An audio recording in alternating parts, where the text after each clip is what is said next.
Udah. Oh ya, Pak.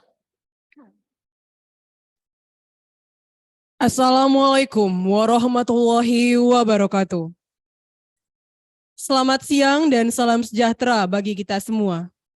Seraya memanjatkan puji syukur kehadirat Allah Subhanahu wa Ta'ala, Tuhan yang Maha Kuasa, yang telah melimpahkan rahmat dan karunia-Nya, sehingga kita dapat berkumpul pada acara Pembinaan Teknis dan Administrasi Yudisial Pengadilan Tinggi Medan, Jumat 23 Desember 2022. Yang terhormat, Hakim Tinggi Pengadilan Tinggi Medan, Bapak Syamsul Bahri, Sarjana Hukum Magister Hukum, selaku narasumber pada pembinaan teknis hari ini. Yang terhormat, Hakim Tinggi Pengadilan Tinggi Medan, Ibu Leliwati, Sarjana Hukum Magister Hukum, selaku moderator pada pembinaan teknis hari ini. Yang terhormat, Bapak Ibu Hakim Tinggi Pengadilan Tinggi Medan, Hakim Ad Hoc Pengadilan Tinggi Medan. Yang kami hormati, Bapak dan Ibu para Ketua Pengadilan Negeri Sewilayah Hukum Pengadilan Tinggi Medan beserta jajarannya yang sudah bergabung bersama kami melalui aplikasi Zoom Meeting. Yang kami hormati, Bapak Panitra dan Sekretaris Pengadilan Tinggi Medan, Bapak Ibu Pejabat Struktural dan Fungsional Pengadilan Tinggi Medan, Bapak dan Ibu Aparatur Sipil Negara dan PPNPN Pengadilan Tinggi Medan. Bapak Ibu yang kami hormati, acara akan diawali dengan menyanyikan lagu Kebangsaan Indonesia Raya, dilanjutkan dengan himne Mahkamah Agung Republik Indonesia. Hadirin dimohon berdiri.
Karena biar berfoto udah keluar kita.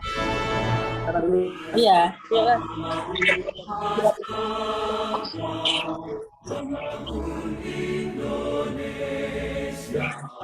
Berikan baktimu untuk Mahkamah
Hadirin dimohon duduk kembali.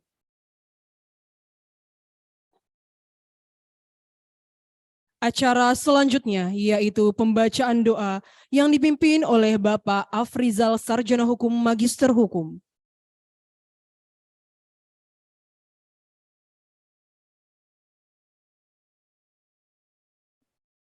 Untuk mengambil berkah dalam rangka acara ini, marilah kita memanjatkan doa. Izinkanlah saya membawakan doa secara agama Islam. Auzubillahiminasyaitonirrajim. Bismillahirrahmanirrahim. Alhamdulillahirrahmanirrahim. Muhammadin wa ala alihi wa sahbihi ajma'in. Ya Allah ya Rabb, bimbinglah kami ya Allah dalam melaksanakan acara sore hari ini, yaitu acara pembinaan teknis dan administrasi justisial pada Pengadilan Tinggi Medan dan sejajarannya. Ya Allah, kuatkan hati kami ya Allah. Ya Allah, berilah kami ilmu ya Allah, agar kami dapat mengambil dari hikmah dalam pertemuan ini untuk dalam pengabdian kami kerja di Pengadilan Tinggi Medan ya Allah. Ya Allah, lindungilah kami selalu Allah, bimbingilah kami selalu Allah. Rabbana atina fid dunya hasanah wa fil akhirati hasanah wa qina adzabannar. Wa sallallahu alaihi Muhammadin wa ala alihi wa sahbihi wasallam. Subhana rabbika rabbil izzati amma yasifun. Wassalamu ala mursalin walhamdulillahi rabbil alamin.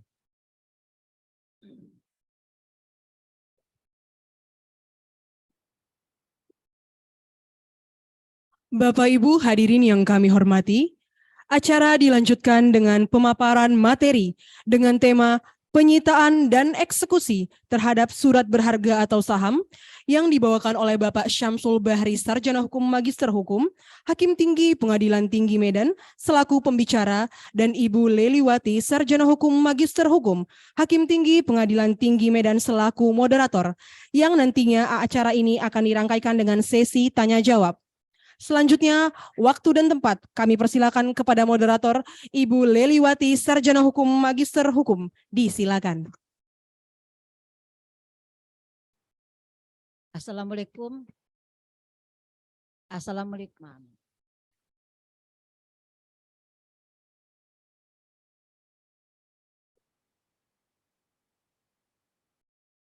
Assalamualaikum warahmatullahi wabarakatuh. Yang saya hormati tentunya pertama sekali Bapak narasumber kita, yaitu Bapak Syamsul Bahri.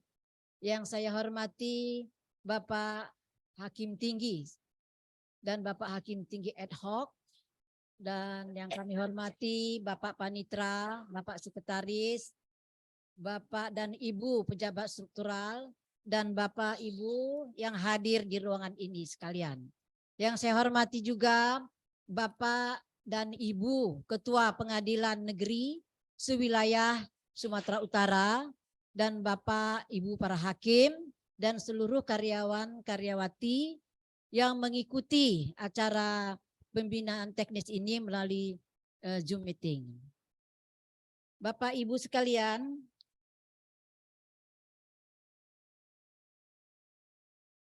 sebagaimana yang biasanya telah berjalan di Pengadilan Tinggi Medan ini, sesuai dengan kebijakan dari Bapak Ketua Pengadilan Tinggi Medan, bahwa kepada kami para hakim tinggi diberi tugas untuk menyampaikan pembinaan teknis yang materinya ditunjuk sendiri oleh beliau. Untuk itu nantinya pada hari ini pembinaan teknis akan disampaikan oleh Bapak Syamsul Bahri.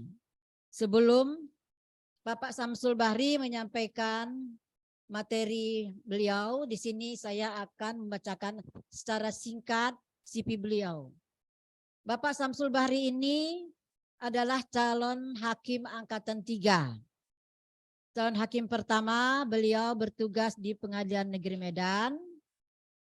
Kemudian hakim pertama di Pengadilan Negeri Simalungun, dilanjutkan ke Pengadilan Negeri Stabat, dan seterusnya. Namun yang saya ingat di sini beliau pernah menjadi Ketua Pengadilan Negeri Stabat, kemudian menjadi Ketua Pengadilan Negeri Balai Bandung. Seterusnya beliau adalah hakim tertinggi pertama di Pengadilan Tinggi Kendari, dan hakim tinggi yang kedua di Pengadilan Tinggi Padang, Sumatera Barat, Dan yang ketiga, disinilah dia, yaitu di Pengadilan Tinggi Medan.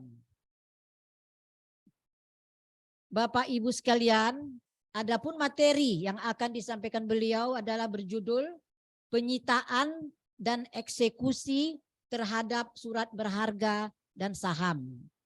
Yang tentunya di sini adalah yang menyangkut dalam bidang perdata. Ya, marilah mudah-mudahan dengan materi yang disampaikan beliau nanti akan menambah pengetahuan kita dalam masalah penyitaan tentang terhadap surat berharga ini. Dalam acara ini nantinya kami beri juga kesempatan untuk sesi tanya jawab. Namun untuk sesi tanya jawab ini mungkin ini nanti kita batasi atau tidak terlalu panjang ya, karena sama-sama kita ketahui mungkin bapak-bapak dan ibu di antara kita ini semua sudah bersiap-siap untuk pulang kampung. Karena besok kita sudah merayakan Natal dan anak-anak juga sudah menjalani mulai hari ini libur Natal dan Tahun Baru. Untuk itu sama-samalah kita supaya tidak berpanjang lebar untuk dalam acara ini. Namun demikian tidak membatasi kepada ibu-ibu untuk menyampaikan pertanyaannya pada sesi tanya jawab ini nantinya. Kami kira ini pembukaan dari kami. Terusnya kami silahkan kepada Bapak narasumber, Bapak Syamsul Bahri SHMH untuk menyampaikan materinya. Silahkan Pak. Bismillahirrahmanirrahim. Assalamualaikum warahmatullahi wabarakatuh. Yang saya hormati Ibu Moderator, yang saya hormati Bapak, Ibu, rekan-rekan Hakim Tinggi, dan rekan Hakim Tinggi ad hoc, yang saya hormati Bapak Panitra, Sekretaris, yang saya hormati Bapak Ibu pejabat struktural dan fungsional yang hadir secara langsung di ruangan ini. Dan yang saya hormati Bapak Ibu Ketua Pengadilan Negeri, hakim-hakim, dan seluruh jajaran dari Pengadilan Negeri sewilayah hukum Pengadilan Tinggi Medan yang hadir dalam acara ini melalui Zoom meeting. Bapak Ibu yang saya hormati, bahwa sesuai dengan surat keputusan Bapak Ketua Pengadilan Tinggi Medan, saya ditugaskan sebagai narasumber untuk bimbingan teknis dalam hal ini teknis perkara dengan judul sita jaminan dan eksekusi surat berharga, dalam hal ini saham. Jadi Bapak Ibu sekalian, seperti kita ketahui dalam proses berperkara ada dikenal dengan tahapan sita jaminan, yaitu permohonan dari pihak penggugat untuk melakukan sita jaminan terhadap objek perkara. Dan juga kemudian eksekusi yang merupakan ujung daripada penyelesaian suatu perkara. Sita jaminan dan eksekusi ini berkaitan erat dalam proses perkara perdata. Sita jaminan diletakkan agar gugatan tidak ilusioner atau hampa. Sedangkan eksekusi dilaksanakan agar perkara yang telah berkekuatan hukum tetap berakhir sengketanya. Inilah dia proses dalam suatu perkara perdata. Sesuai dengan judul makalah di atas, yaitu sita jaminan dan eksekusi surat berharga, dalam hal ini saham, maka saya akan membagi makalah ini dalam beberapa bagian, yaitu pengertian sita. Saya tidak akan menjelaskan secara terperinci pengertian sita ini, sebab ini sudah menjadi bagian dari pengetahuan kita sehari-hari sebagai hakim. Tapi secara umum sita ini merupakan suatu tindakan hukum pengadilan atau majelis hakim terhadap benda bergerak maupun tidak bergerak milik tergugat yang dijadikan objek sengketa atas dasar permohonan penggugat dalam gugatannya untuk diawasi dan diambil guna menjamin agar tuntutan dari penggugat tidak ilusioner atau dapat dilaksanakan nantinya. Sita jaminan ini atau sita ini dapat terdiri dari macam-macam jenis-jenis sita, dan ini juga tidak akan saya uraikan di sini untuk mempersingkat waktu.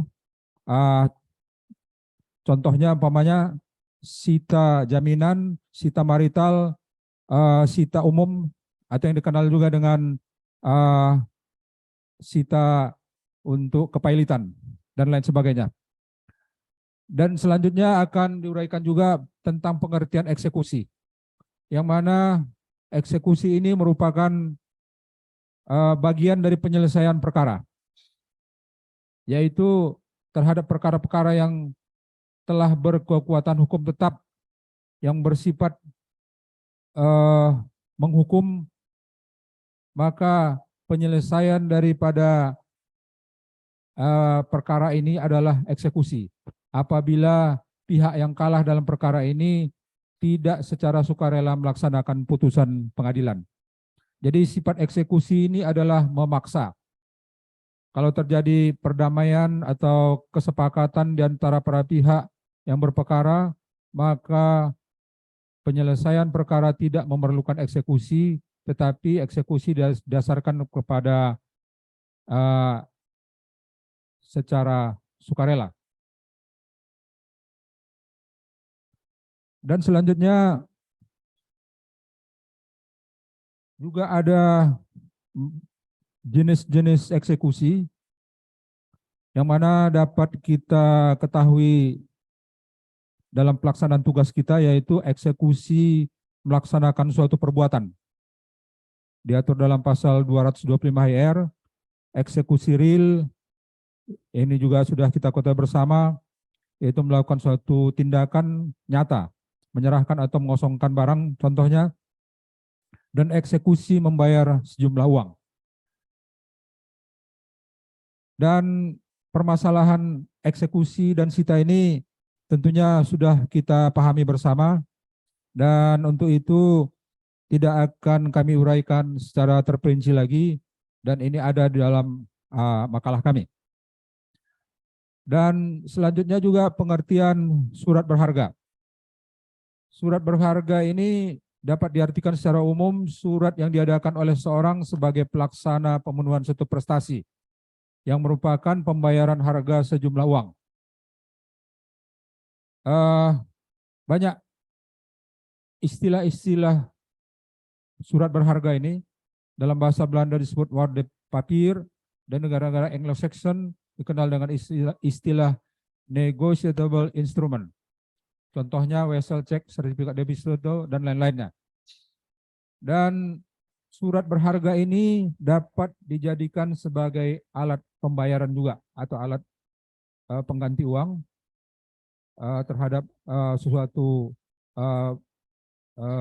perjanjian antara dua belah pihak, dan juga sebagai bukti hak tagih. Dalam perkembangannya, selain surat-surat yang diatur dalam KUHD, telah tumbuh dalam praktek perusahaan dan perdagangan beberapa jenis surat berharga. Salah satunya adalah commercial paper. Jika di dalam KUHD digunakan sebagai alat bayar dalam suatu transaksi, maka CP dipergunakan oleh penerbitnya sebagai alternatif pembiayaan perusahaan yang berasal dari luar perusahaan. Dan juga bagi investor yang ingin punya aset aktif, surat yang aman dan menguntungkan, maka bisa berinvestasi dengan surat berharga juga. Ada jenis surat berharga yang diterbitkan oleh pemerintah, yaitu surat berharga negara atau SBN. Ada lagi jenis surat berharga yang lain, yaitu SBR, yaitu Saving Bond Retail, ORI, obligasi retail Indonesia, sukuk tabungan, sukuk retail, dan lain sebagainya. Dan salah satu surat berharga yang kita bahas dalam makalah ini adalah saham.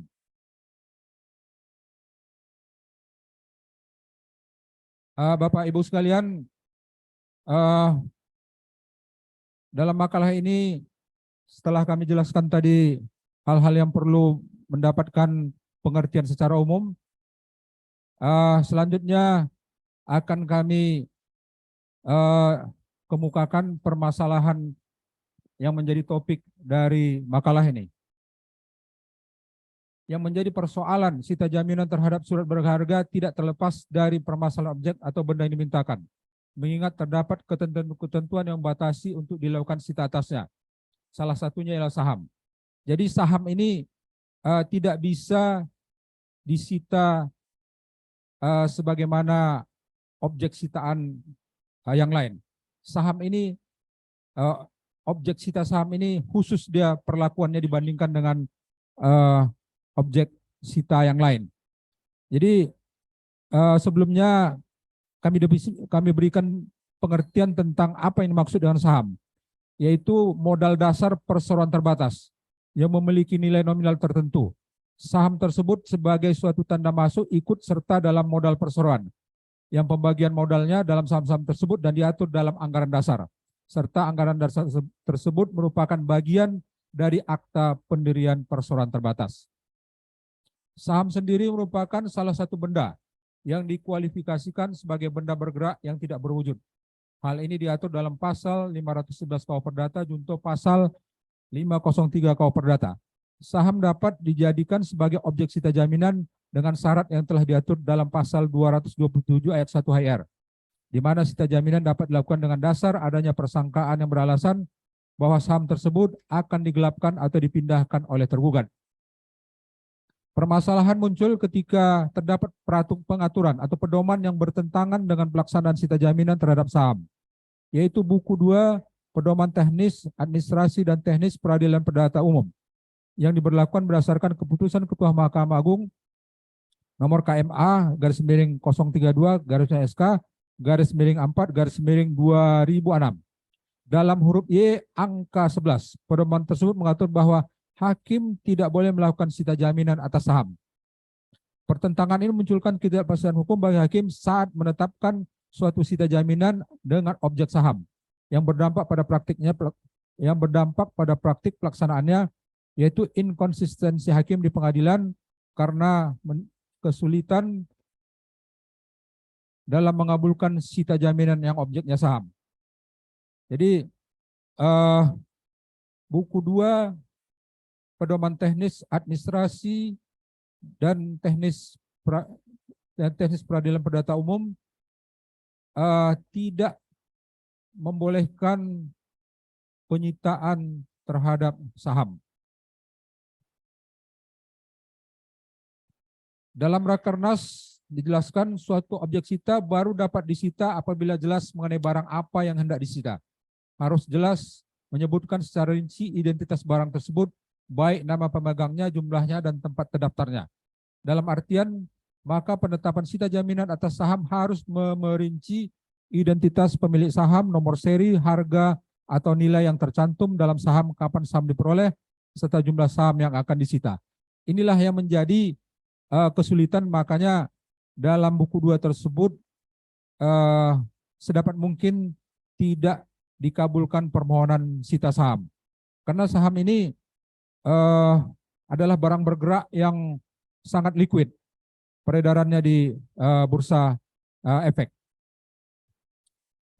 Mengingat kecenderungan berkembang di dunia peradilan bahwa pengadilan pada umumnya akan menolak permohonan sita jaminan atas saham apabila dalam permintaan sita tersebut tidak menyebut secara jelas identitasnya, karena dianggap merupakan permintaan yang kabur objeknya, sehingga tidak mungkin diletakkan sita atasnya. Sedangkan di sisi lain diperkuat dengan adanya alasan mengapa hakim tidak diperbolehkan melakukan sita jaminan atas saham dalam buku 2 Mahkamah Agung. Nah, ini yang saya jelaskan tadi, bahwa buku 2 Mahkamah Agung itu tersebut tidak membolehkan sita saham dengan alasan saham tersebut tidak jelas identitasnya sehingga dianggap objek tersebut objek yang kabur. Kemudian permasalahan lain yang muncul dalam praktek pelaksanaan sita jaminan itu sendiri terletak pada mekanisme eksekusi sita jaminan terhadap saham perusahaan yang sudah go public atau perusahaan terbuka apabila dikabulkan oleh hakim. Jadi terhadap perusahaan yang sudah go public yang saham-sahamnya berada diperjualbelikan di bursa efek, ini juga akan menimbulkan kesulitan apabila dilakukan sita jaminan dan juga nantinya terhadap eksekusinya. Selanjutnya akan di makalah ini akan dibahas tentang permasalahan yang timbul dalam penyitaan dan eksekusi saham ini.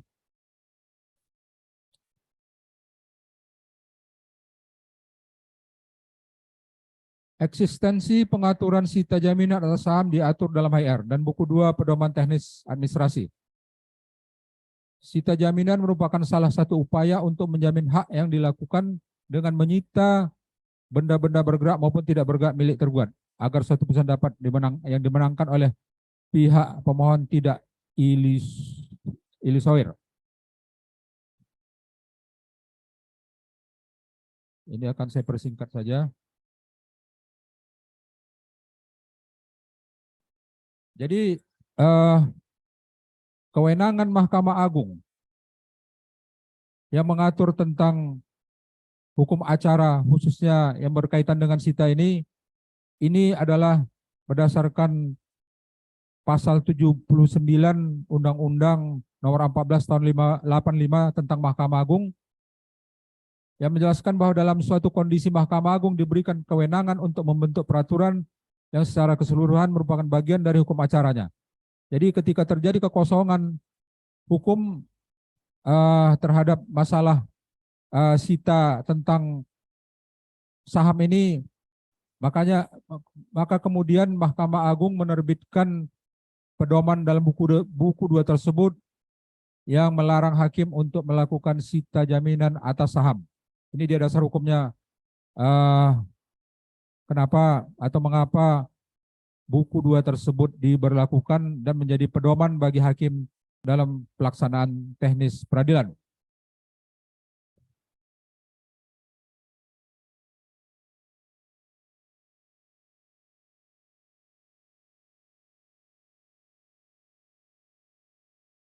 Sita jaminan atas saham sebagai suatu hukum acara yang telah diatur berdasarkan pasal 227 ayat 1 HR, junto pasal 511 KUH Perdata, merupakan pengaturan yang diberlakukan sebagai hukum positif. Sedangkan buku 2 adalah dibentuk berdasarkan atribusi kewenangan Mahkamah Agung. Jadi kalau dilihat dari segi ketentuan hukumnya, pada dasarnya buku 2 tersebut dapat dikatakan bertentangan dengan pasal 227 HR yang membenarkan adanya dibolehkannya sita jaminan atas saham sebagai benda bergerak, sedangkan di buku 2 ini ketentuan tersebut yaitu tentang tidak dibenarkannya sita jaminan atas saham diatur dalam buku 2, dan juga ini merupakan salah satu sumber hukum bagi hakim untuk melaksanakan tugas-tugas dalam mengadili perkara.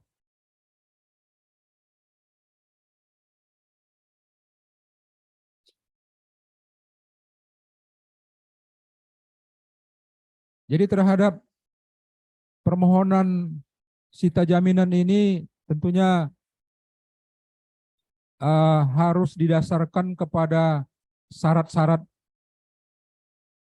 untuk mengabulkan sita jaminan sebagaimana yang diatur dalam pasal 227 HR, yaitu ada sangka yang beralasan, tergugat mencari akal akan menggelapkan barang dengan maksud akan menjauhkan barang itu dari hak penggugat, dapat dikabulkan selama proses persidangan sedang berjalan. Jadi ada beberapa persyaratan yang harus dipenuhi oleh hakim untuk dapat mengabulkan sita jaminan. khususnya terhadap saham.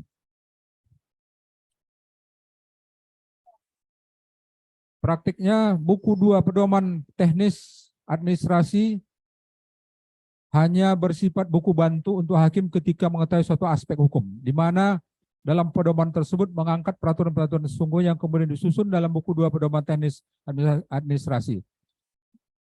Dan dalam Rakernas juga dikemukakan dalam penetapan sita jaminan terhadap barang-barang bergerak harus memerinci identitas dan jumlah barang dalam arti disebut nama pemegangnya, jumlahnya, dan tempat terdaftarnya. Dan inilah yang harus dipenuhi apabila pemohon sita jaminan dengan objek sitanya saham harus menyebut nama pemegangnya, jumlahnya, dan tempat terdaftarnya. Jadi terhadap syarat-syarat ini akan sangat sulit dipenuhi oleh pemohon sita jaminan, khususnya terhadap saham perseroan terbuka, yang mana sahamnya diperdagangkan di bursa efek. Dalam angka 12 pedoman teknis peradilan buku 2, pemblokiran atas saham dilakukan oleh Bapak PAM atas permintaan Ketua Pengadilan Tinggi dalam hal ada hubungan dengan perkara. Berdasarkan hasil analisis, ketentuan tersebut hanya diberlakukan bagi permohonan sita jaminan atas saham-saham milik perseroan terbuka, go public, yang berada pada bursa efek. Dengan pemblokiran saham-saham milik perseroan terbuka dapat dilakukan oleh OJK dan bukanlah hakim. Sehingga ketentuan tersebut tidak dapat diberlakukan bagi penyitaan saham konvensional atau saham perseroan tertutup. Jadi untuk saham penyitaan, saham perseroan terbuka, ini harus ada permintaan kepada OJK. Jadi apabila ingin atau dalam satu perkara ada permohonan sita terhadap saham, maka pemblokiran saham tersebut atau sita terhadap saham tersebut dilakukan oleh OJK, bukan oleh hakim.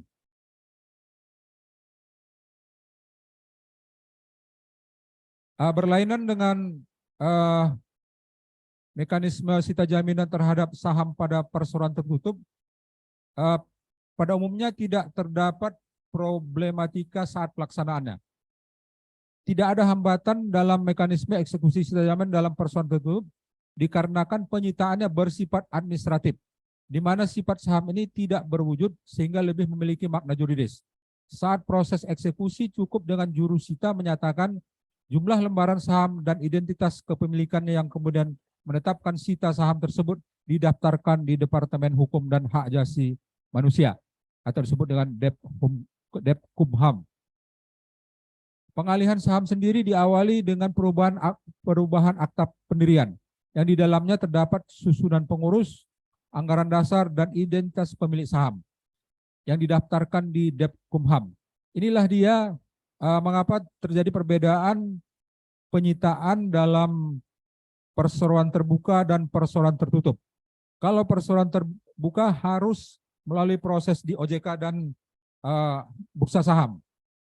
Sedangkan untuk perseroan tertutup, saham-saham dalam perseroan tersebut dapat dengan mudah diidentifikasi siapa pemiliknya dan berapa jumlahnya apabila dilihat dari anggaran dasarnya. Dan kemudian sitanya itu didaftarkan di Depkumham dan oleh Depkumham kemudian sita tersebut dicatat dan akan dijadikan sebagai jaminan terhadap perkara yang sedang berlangsung. Jadi berdasarkan pembahasan di atas dapat diketahui bahwa hambatan dalam mekanisme eksekusi atau sita jaminan saham hanya terjadi pada penyitaan atas saham go public karena saham-saham tersebut berada pada bursa efek. Dan sedangkan terhadap perseroan tertutup pada dasarnya tidak ada kesulitan karena hanya perlu didaftarkan ke Depkumham dan kemudian oleh Depkumham dicatat sebagai barang saham tersebut tidak dapat lagi dialihkan kepada pihak lain. Sulitnya mengidentifikasi saham yang berada di bursa efek karena diperlukan adanya kerjasama dengan pihak bursa efek untuk mengetahui nomor seri kepemilikan. Hal tersebut tidak mudah dan makan waktu yang lama karena diperlukan serangkaian izin dari beberapa instansi. Sedangkan mengenai perseroan tertutup hanya melihat pada akta pendiriannya atau perubahan akta pendiriannya, di dalamnya tercantum pemilik saham dan jumlah saham. Dan inilah perbedaan penyitaan saham go public dengan saham tertutup.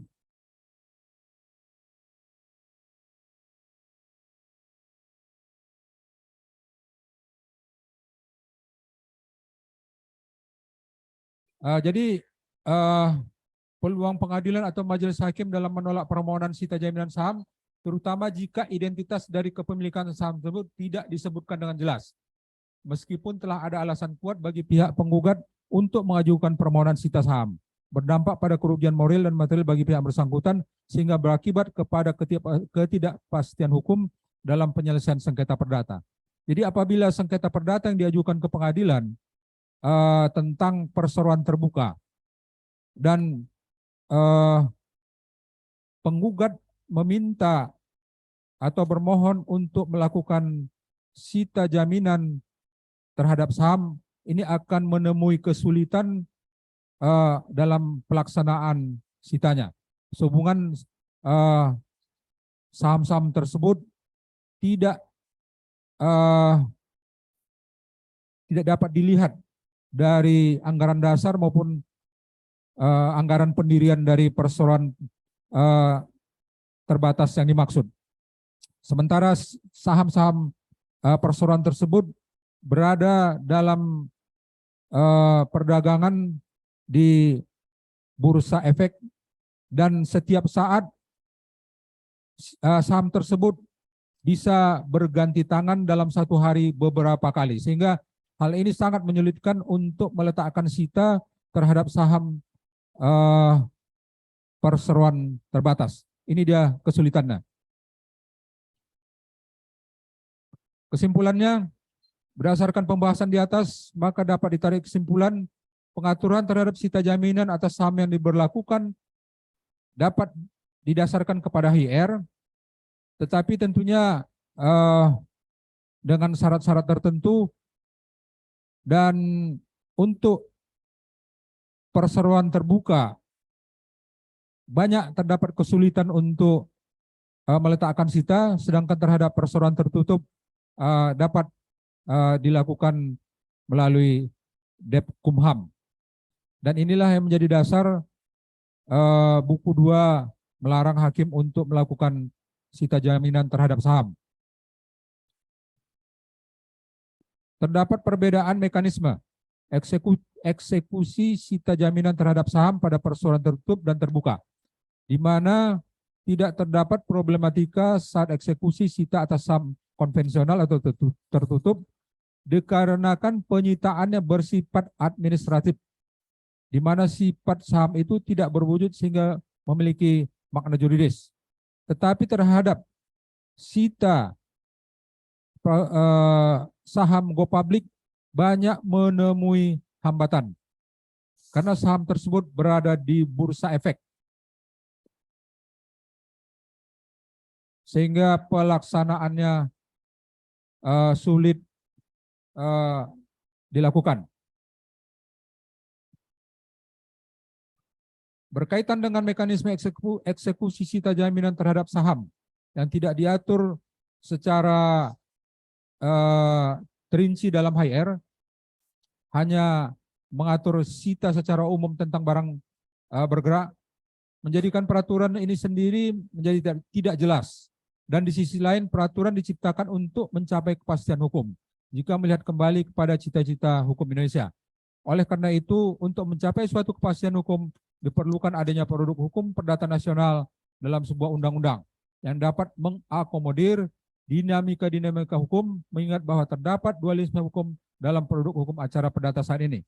Jika sudah tercipta dalam suatu produk undang-undang, maka akan tercipta kepastian hukum dalam praktik pelaksanaan sita jaminan atas saham dalam rangka penyelesaian sengketa hukum acara perdata. Demikian makalah tentang sita dan eksekusi saham ini kami sampaikan dalam kesempatan yang berbahagia ini, dan untuk selanjutnya kami serahkan kepada moderator. Terima kasih. Demikianlah tadi. Untuk itu mari kita berikan aplaus kepada Bapak Syamsul Bahri. Terima kasih dari pemaparan yang disampaikan narasumber tadi. Dapat saya simpulkan antara lain beliau sebelumnya menyampaikan tentang tahapan sita jaminan, yang mana dalam dalam sita jaminan ini terdapat beberapa tahapan-tahapan, antara lain adanya permohonan dari para pihak yang menginginkan untuk melakukan sita, dan hal ini juga tentunya berkaitan dengan pelaksanaan eksekusi. Untuk masalah ini mungkin semua kita para hakim telah mengetahui masalah tentang sita jaminan ini, karena ini dulunya juga waktu kita kuliah sudah kita pelajari. Dan seperti yang disampaikan narasumber tadi, untuk pengertian sita di sini beliau tidak akan memperpanjang lebar pengertiannya, karena menurut beliau kita sudah mengetahuilah masalah pengertian dari sita ini. Sita, namun demikian beliau tadi menyampaikan tentang di makalahnya ada tentang sita jaminan yang terdiri dari beberapa jenis, antara lain disampaikan narasumber kita, sita jaminan, sita umum, sita marital, dan sita untuk kepailitan. Kemudian juga disampaikan tadi adalah masalah eksekusi.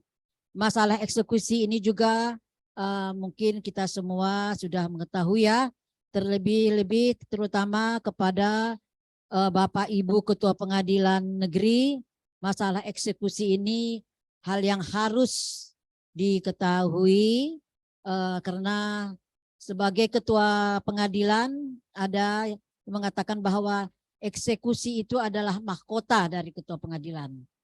Jadi untuk ini kami kira tidak perlu dipermasalahkan lagi, sama-sama kita mengerti masalah eksekusi. Dan masalah eksekusi tadi disampaikan beliau tentunya tidak akan terjadi ya apabila dalam satu penyelesaian perkara itu antara para pihak telah ada sukarela dalam perkara yang dipermasalahkan. Untuk sita eksekusi ini mungkin tidak perlu lagi bersusah payah untuk melaksanakan eksekusi. Itulah tadi masalah eksekusi.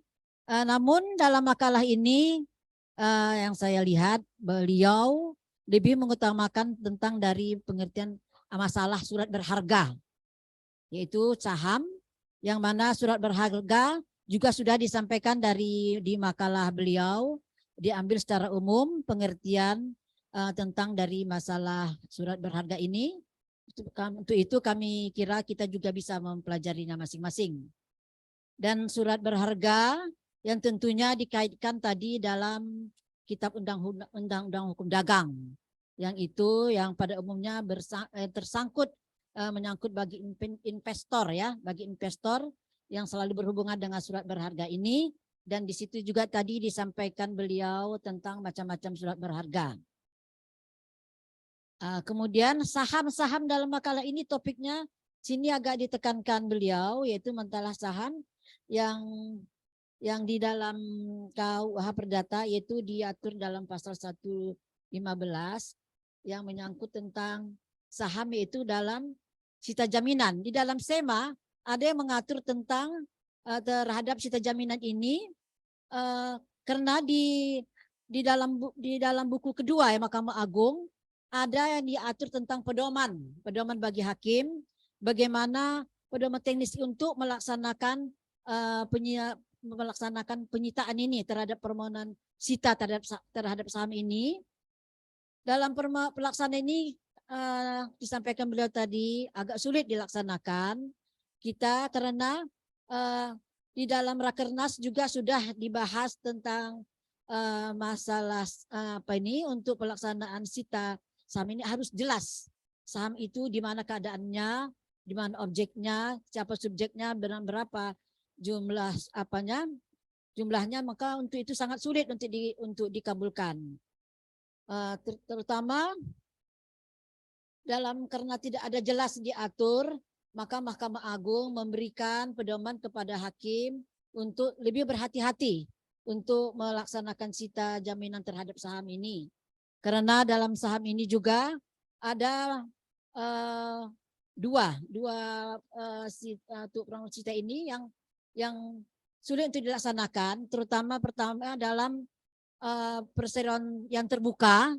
Perseroan terbuka itu sulit kita melaksanakan untuk mengabulkan sita terhadap saham ini karena dia sudah untuk ini harus kita mengajukan kepada OJK karena saham ini telah tertuang di dalam bursa efek. Jadi untuk itu sangat sulit dilaksanakan. Berbeda terhadap penyitaan terhadap perusahaan yang tertutup, yang itu bisa kita lihat dari anggaran dasarnya, dan untuk pelaksanaan itu tidak perlu ke pengadilan, itu cukup diapakan di Departemen Hukum dan HAM. Untuk itulah tadi sudah kita dengar pemaparan yang disampaikan beliau, hambatan-hambatan yang terhadap sita pada saham ini, karena saham-saham ini telah terutama sita terhadap saham yang go public, karena sita ini saham ini telah berada di bursa efek. Kami kira itu mungkin yang dapat kami sampaikan, yang kami ambil dari kesimpulan beliau. Mungkin nanti kalau ada yang kurang saya sampaikan mungkin ditambah lagi orang Pak narasumber. Untuk itu selanjutnya kita akan memasuki sesi tanya jawab, ya Pak, kepada Bapak Hakim Tinggi maupun kepada Bapak Ibu sekalian hadir di ruangan ini, dan terutama kepada Bapak dan Ibu di pengadilan di wilayah Pengadilan Tinggi Medan. Kami beri kesempatan untuk mengajukan sesi tanya jawab. Namun sebelum sesi tanya jawab ini kita mulai, di sini moderator akan menyampaikan pantun. Narasumber tadi menyampaikan pantun dia. Jadi saya ikut-ikutan baca pantun ya. Jalan-jalan ke Rantau Prapat, jangan lupa makan roti akur. Roti akur terkenal Rantau Prapat. Kalau kita ini semua ingin cepat acara ini, mohon pertanyaannya nanti jangan pada ngawur. Ngawur maksudnya jangan bertele-tele dan lari dari materi yang disampaikan narasumber. Demikianlah ya. Untuk itu kepada Bapak Ibu kami persilahkan.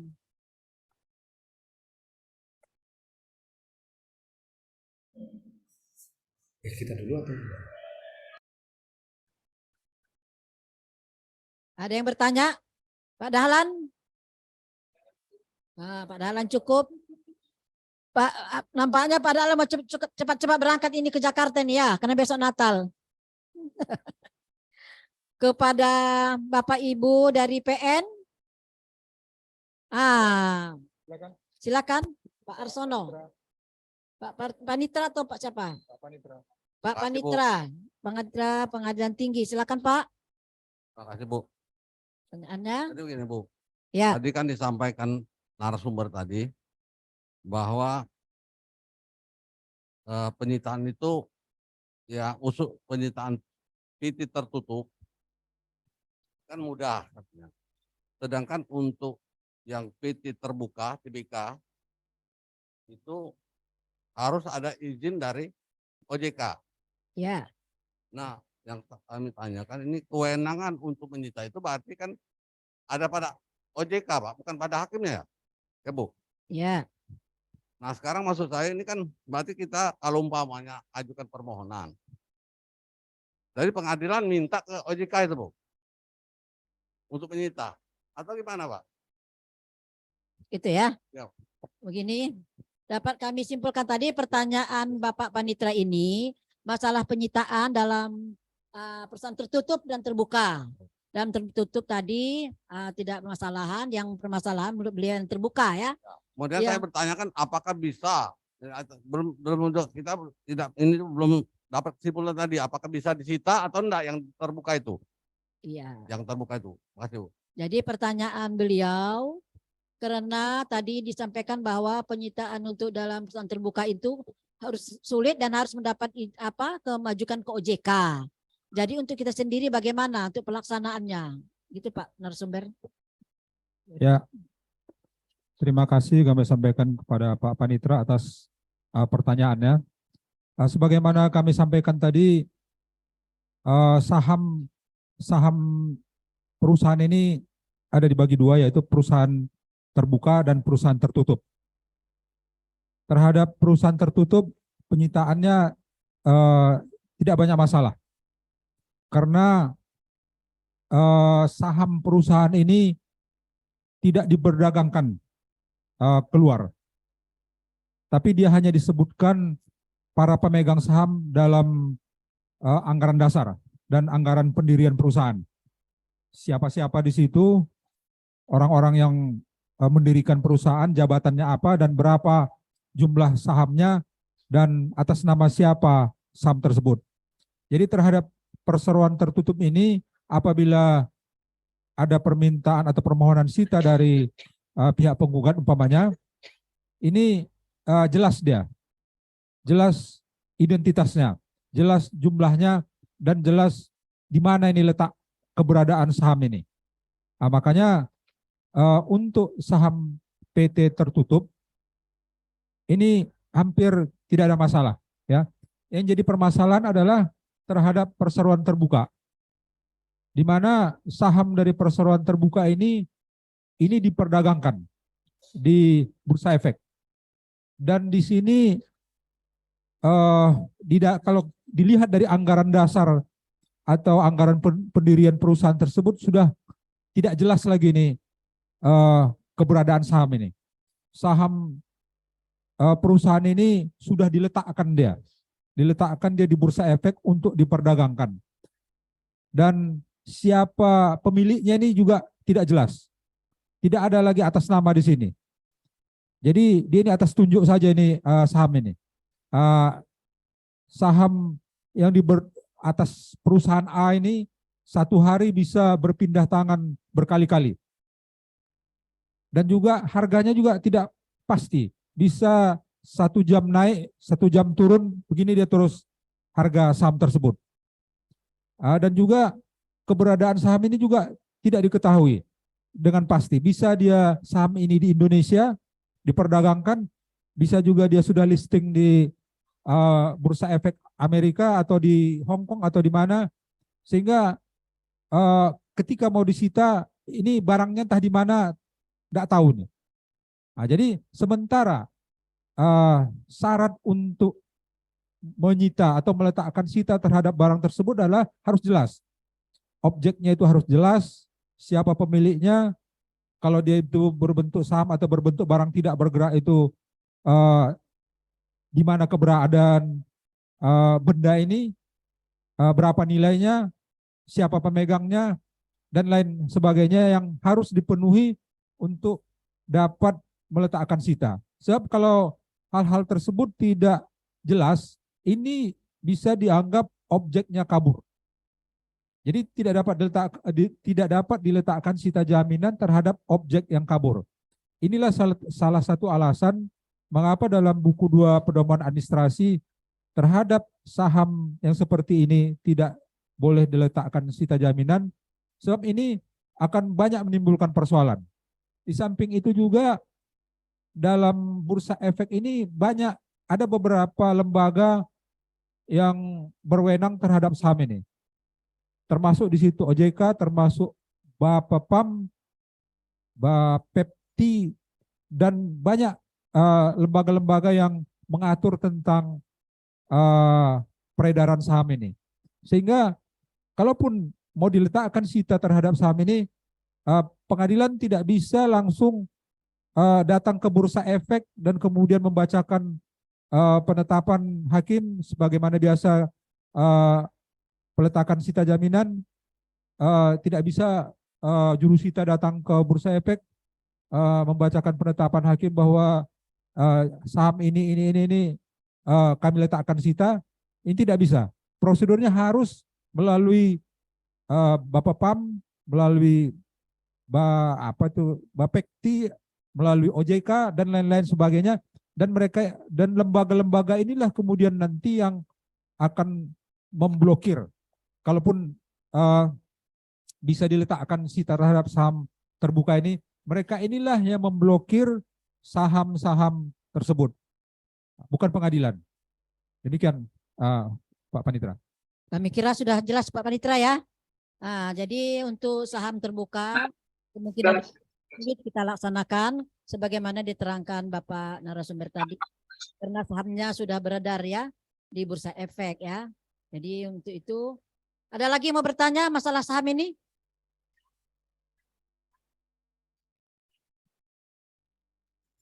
Dari PN Medan, Bu. PN Medan, Ada Bu dari PN Medan. silakan. Siapa namanya? Panitra PN Medan, Bu. Ya, Terkait dengan sita saham tertutup. ya. Ketika kita sudah melaksanakan sita saham dan nilai saham itu kan ketika pengajuan permohonan sita kan sudah disampaikan bahwa saham itu satu lembar saham dengan nilai misalnya contoh 10.000. Setelah pelaksanaan sita, kemudian mau dilakukan proses lelang terhadap saham, akan kami ajukan appraisal untuk menghitung kembali nilai saham itu. Ketika perhitungan appraisal terjadi minus pada nilai saham itu, bisa saja nilainya jadinya 0. Ini kami mohon petunjuk, apakah dengan nilai saham 0 ini bisa memenuhi syarat untuk dilaksanakan lelang saham tersebut? Itu saja pertanyaan kami, Bu. Makasih. Terima kasih kepada Panitra PN Medan. Pertanyaan beliau terkait sita saham yang tertutup ya. Ketika sudah melaksanakan sita dengan menguraikan jumlah sita, nilai sitanya, namun ketika melaksanakan sita, ketika apresial menghitung ternyata nilai sahamnya itu 0. Bagaimana ini Pak pelaksanaannya? Apakah bisa dilaksanakan sita tersebut sedangkan nilainya sudah 0? Bagaimana untuk masalah seperti ini? Demikian pertanyaannya. Terima kasih Bapak Panitra PN Medan atas pertanyaannya. Ini terkait dengan peletakan sita perseroan tertutup. Sebagaimana yang kami sampaikan tadi, sita terhadap perseroan tertutup ini relatif lebih mudah dibandingkan dengan perseroan terbuka. Seperti yang Bapak sampaikan tadi, ada permohonan sita terhadap saham suatu perusahaan, yang mana dalam akta pendiriannya atau anggaran dasarnya disebutkan nilai satu saham itu umpamanya 10.000.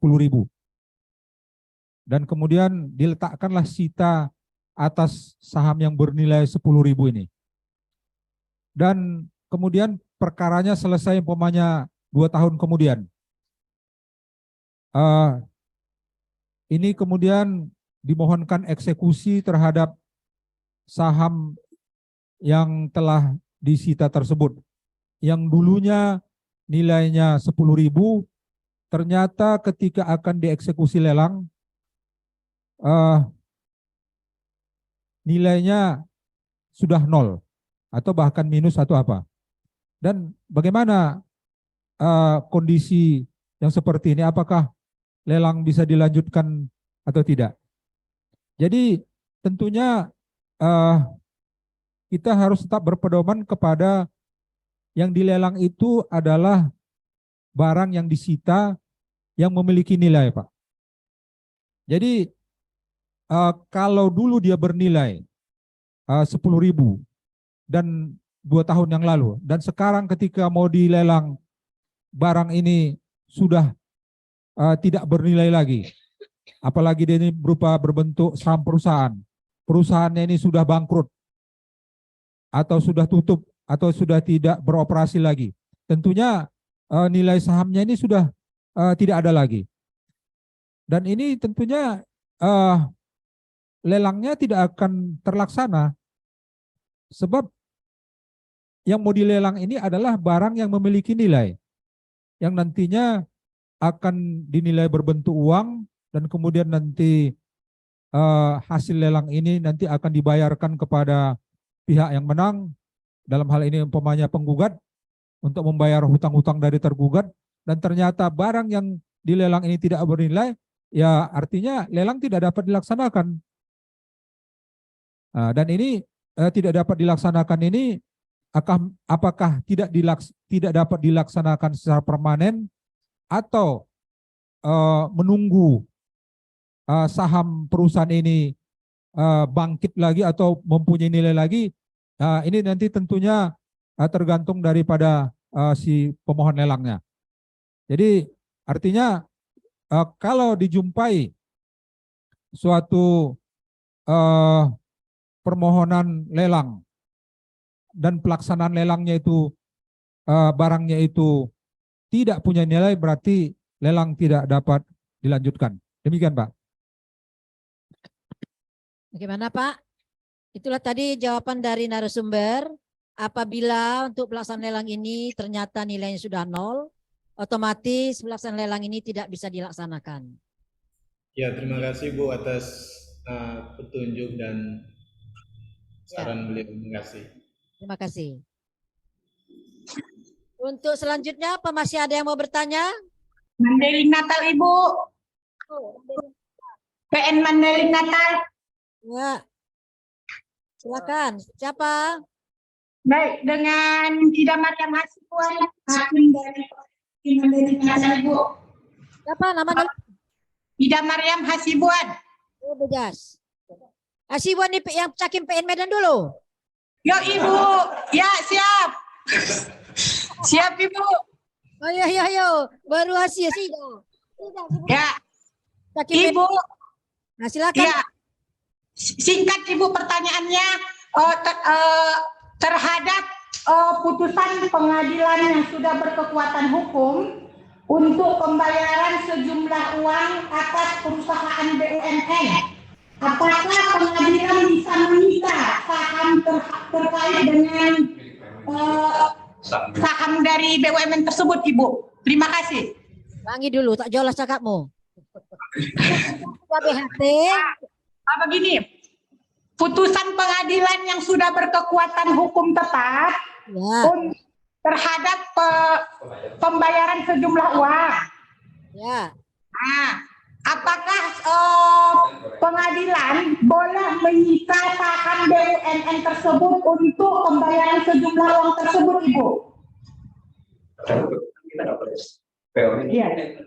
Nah ya, pertanyaannya kalau nggak salah saya tadi terhadap putusan yang telah BHT yang berkekuatan hukum tetap atas sejumlah uang, apakah pengadilan dapat meminta apa? Melakukan penyitaan terhadap saham atas perusahaan BUMN tersebut. Oke. Karena negara kan Ibu, gitu. Ya. Apakah PN pengadilan bisa melaksanakan cita terhadap? Baik, terima kasih Ibu. PN, silakan Pak.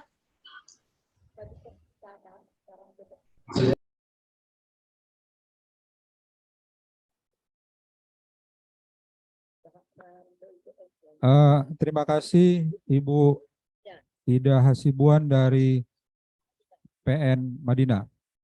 Jadi pertanyaannya itu terhadap putusan yang telah BHT, yang mana itu yang kalah itu adalah BUMN yang dihukum membayar sejumlah uang dalam putusan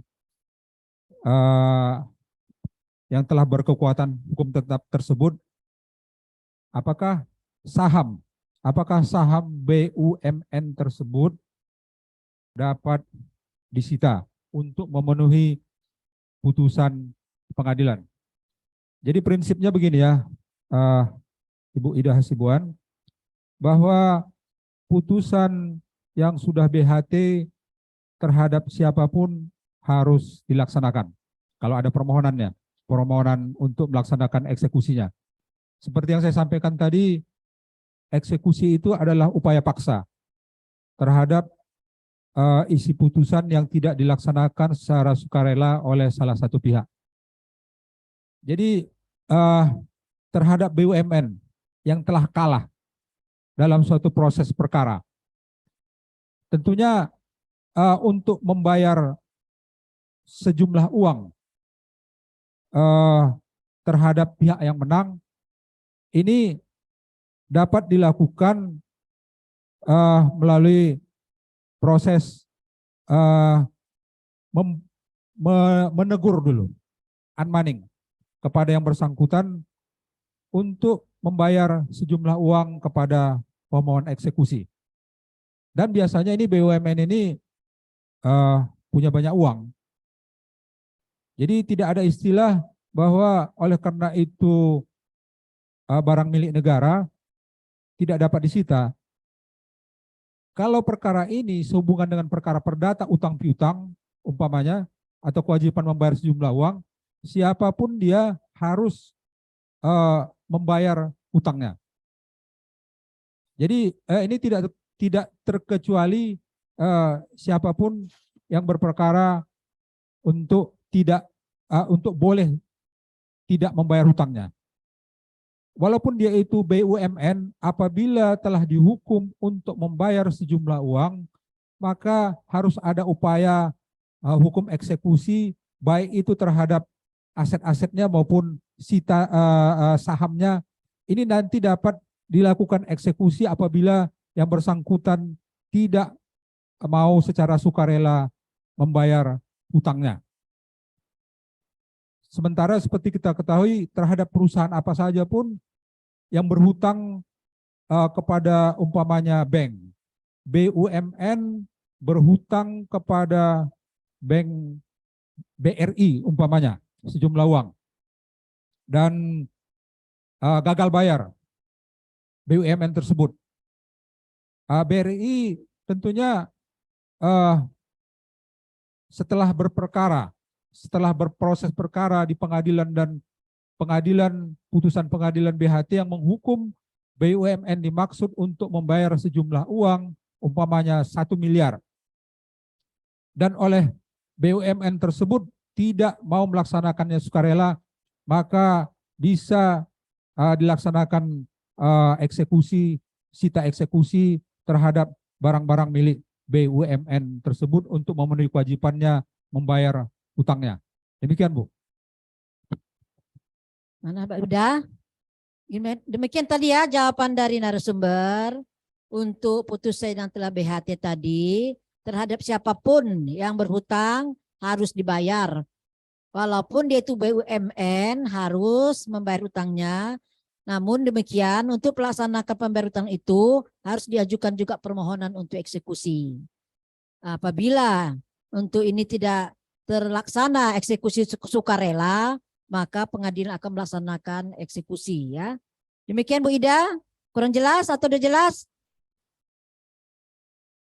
Ida, mau dong si Ida. Siap Ibu, terima kasih Bapak. Yo, ada Siap. lagi? Terima kasih. PN lain ada yang mau bertanya lagi?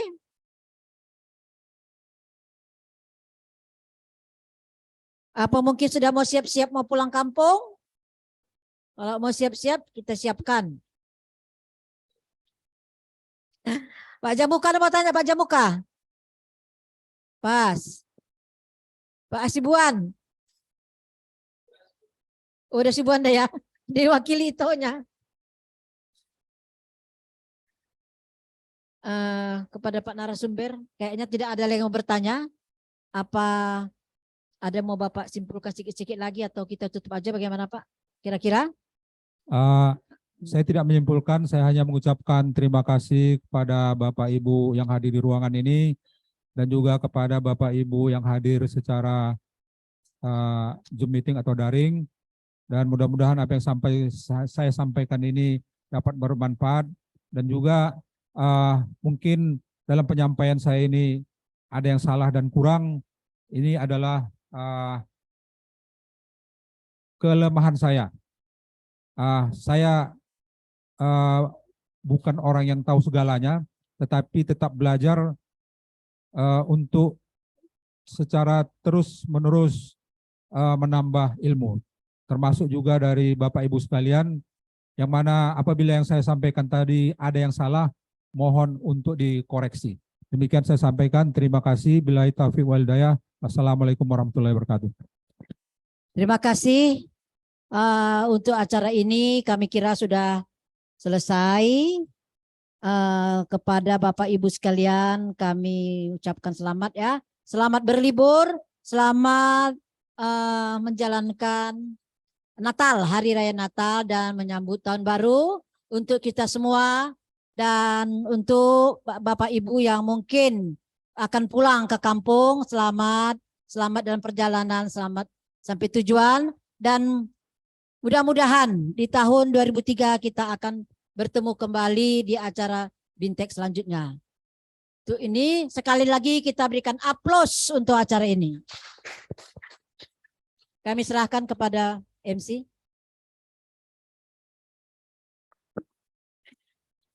Terima kasih kepada Hakim Tinggi Pengadilan Tinggi Medan, Bapak Syamsul Bahri, Sarjana Hukum Magister Hukum, selaku narasumber, Ibu Liliwati, Sarjana Hukum Magister Hukum, selaku moderator, dan Bapak Polin Tambubolon, Sarjana Hukum, selaku notulen, yang telah mempersiapkan materi dengan tema penyitaan dan eksekusi terhadap surat berharga atau saham.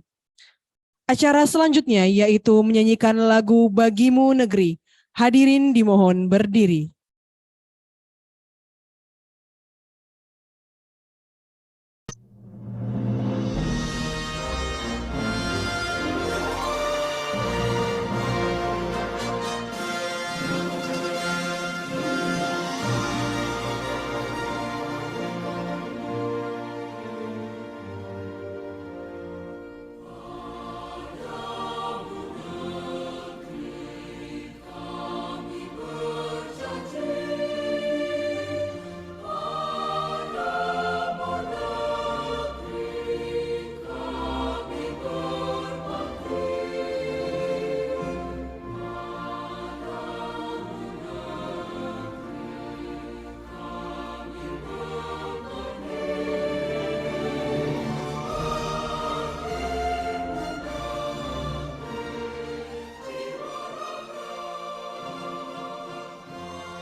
Hadirin dimohon duduk kembali. Bapak Ibu hadirin yang berbahagia, dengan telah selesainya dinyanyikan lagu Bagimu Negeri, maka berakhirlah acara Pembinaan Teknis dan Administrasi Yudisial Pengadilan Tinggi Medan. Kami mengucapkan terima kasih kepada Bapak Ibu yang hadir, baik secara luring maupun daring. Kami yang bertugas memohon maaf apabila ada kesalahan selama acara berlangsung. Wabillahi taufik wal hidayah. Wassalamualaikum warahmatullahi wabarakatuh.